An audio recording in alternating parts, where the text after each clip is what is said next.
Welcome to Basic AI. In this video, we will guide you on how to organize your folder structure into data for different types of datasets.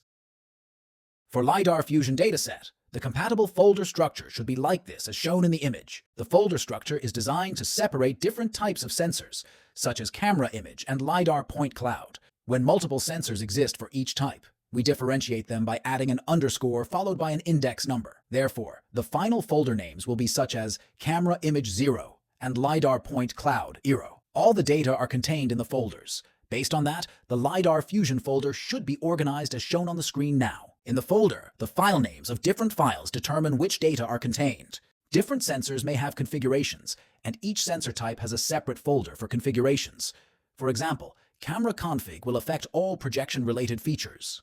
What's more, in some scenarios, project managers may want to upload data with pre-label results, which should be organized in a result folder. Let me explain further about camera config. Please refer to the camera config JSON file sample on the right for better understanding. Camera config is an array of all your cameras, and camera parameters represent an object of the array ordered by index. For instance, parameters of camera image 0 represent the object of 0 in the camera config file. The camera parameters include camera intrinsic or camera internal, camera extrinsic or camera external, distortion K, and distortion P. Camera intrinsic is a dictionary of the camera intrinsic matrix with 4 keys: fx, cx, fy, and cy. Camera extrinsic is a list of the camera extrinsic matrix obtained by converting a 4x4 extrinsic matrix into a list, as shown in the popped-up image on the screen. So the numbers in the camera extrinsic list of the JSON file are the numbers displayed from the top left to the bottom right of the matrix according to sequences. Distortion K is a list of radial distortion coefficients, only needed when your images have distortion, and supports up to 8 parameters. Distortion P is a list of tangential distortion coefficients, only needed when your images have distortion, and supports up to 2 parameters. Distortion K and Distortion P are optional keys, which can be deleted if you don't need them. For more information about camera config theory, please click the article link provided in our documentation. Here are some tips for you if camera config doesn't work. First, use VS Code to see if your JSON has syntax errors. Second, please don't use comments in the camera config JSON. Third, camera config is an array, even if you only have one camera. Fourth, camera extrinsic is a 4x4 matrix, not 3x3. Don't forget 0, 0, 0, 1. Fifth, check the format of your camera intrinsic and camera extrinsic. They can be easily messed up. Images and camera configurations are optional for LiDAR Fusion and compatible with deprecated LiDAR Basic on our platform. The folder structure of the LiDAR Fusion dataset that only has LiDAR data should be organized the way that is shown in the image. PCD in the LiDAR Fusion dataset supports RGB color values. You can change the render mode to RGB. If the PCD you uploaded has an extra RGB field, please view the PCD file format sample on the screen. RGB field is an RGB value in decimal. The Python code demonstrates how to convert RGB values to decimal. You can copy the code in our documentation if you need it. After RGB PCDs are uploaded successfully, you will see an extra option under the color selection of Setting in the LiDAR tool. Switch to RGB to render the point cloud in RGB. 4D BEV is a data type between scene and data. The 4D BEV folder structure is displayed on the screen.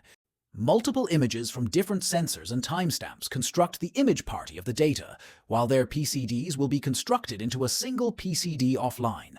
Therefore, you can construct a 4D BEV data folder like this. The camera config folder is for projections, and the result folder is for the pre-label results. There are some tips for you when constructing a 4D BEV folder.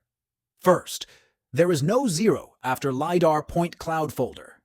Second, only the first LiDAR data will be parsed under a LiDAR point cloud folder. Others will be ignored. Third, all images across different timestamps are aligned based on their names under image folders such as camera config and camera image 0. For example, Data 101 will be the previous frame's image of Data 102. Fourth, scene level is not supported in 4D BEV.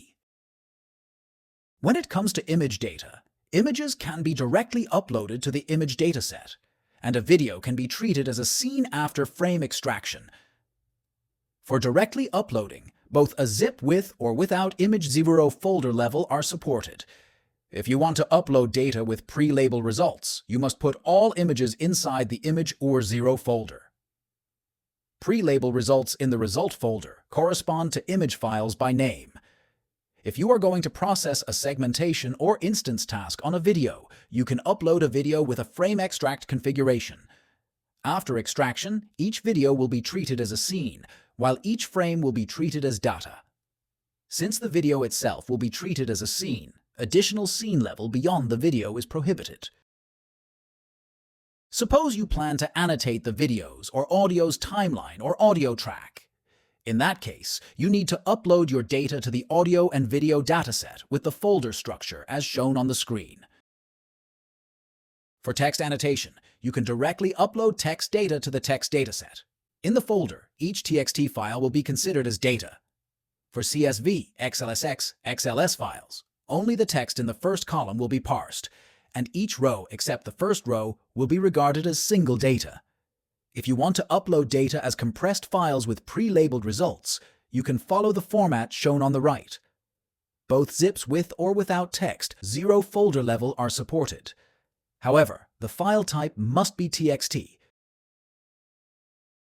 For LLM annotation, such as annotating human model dialogue contents including texts and images, you can upload the related data to a generative AI dataset. For now, our platform supports uploading generative AI data with the following formats: JSON, XLSX, XLS, CSV, and zip, gzip, tar, RAR. You can upload JSON files, Excel files, or compressed files.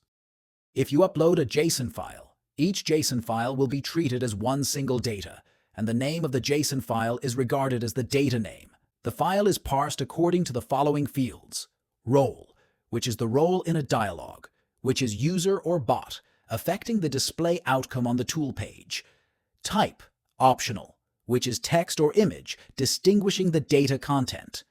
Content, which is the dialogue content between the roles, including texts or image URLs. Please refer to the JSON file sample structure in the image on the right. If you want to upload Excel files, the supported formats are XLSX, XLS, CSV. Each Excel file will be regarded as one batch, which will be parsed into multiple single data. In the Excel file, there should be 4 columns: data name, role, type, optional, and content. Here is an example of the standard Excel file on the screen. If you would like to upload compressed files with the format of zip, gzip, tar, or RAR, you can upload batch with JSON as single data, upload Excel as batch, or upload JSON as single data. For uploading batch, follow the folder structure with image and batch at the same level, or image under batch. To upload Excel as a batch, it will be parsed into multiple single data. And last, it's the folder structure to upload JSON as single data. Feel free to check out the document for more details. See you in the next session.